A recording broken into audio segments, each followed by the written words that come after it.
Listen to my story and listen to it well. I'll tell you of a great man who served his country well. His name was Daniel Boone and he wore a coonskin hat. And his clothes were made of buckskin. Now what do you think of that? Dan was born in Pennsylvania in 1734, in colony days before the Revolutionary War. He was famous as a hunter while he was still a boy, and the hours he spent in the forest, they were his greatest joy. Did you hear that? That was Daniel Boone with his long rifle out hunting a bear. Listen.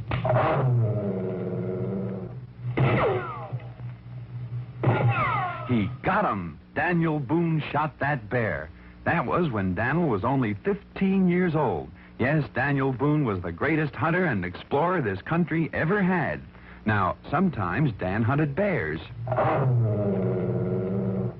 And sometimes wildcats. And other times the timber wolf.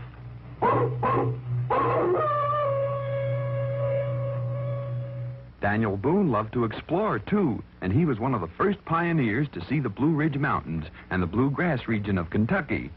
Oh, Daniel knew the forest, he knew the forest well, the mountains and the rivers and where the animals dwell. He was handy with a rifle and with a hunting knife, and he loved the open spaces, the cleanest kind of life.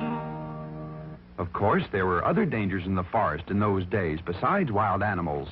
There were Indians, and one day when Daniel was exploring a cut in the mountains where Kentucky, Virginia, and Tennessee meet, an area known as Cumberland Gap, he knew there were Indians ahead, unfriendly Indians.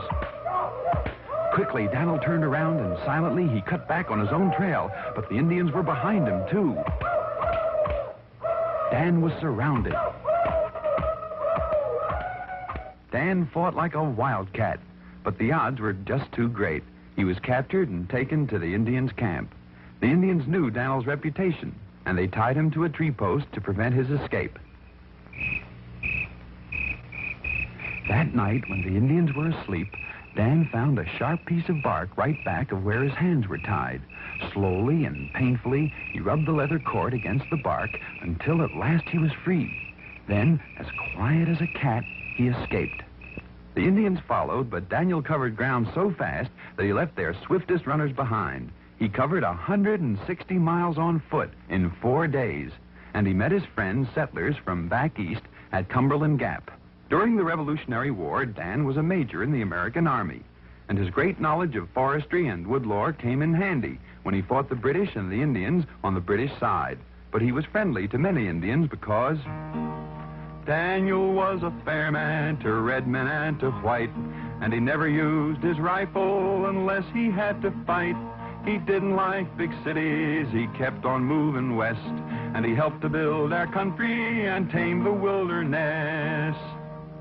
When the Revolutionary War was over, Dan kept heading west until he made his final home in Missouri. There he would sit under a tree during the day, and settlers and Indians came to him with their problems, for he was a man of great justice and simple democracy. His tree became famous as Boone's Judgment Tree. Often Dan sat under it and remembered his old battles and adventures, and he would fondly dream of his hunting days when he hunted the big bear and the savage wildcat and the wild timber wolf.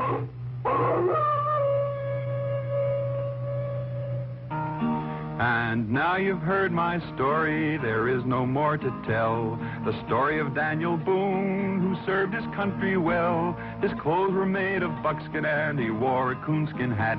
A democratic pioneer, I hope you'll remember that.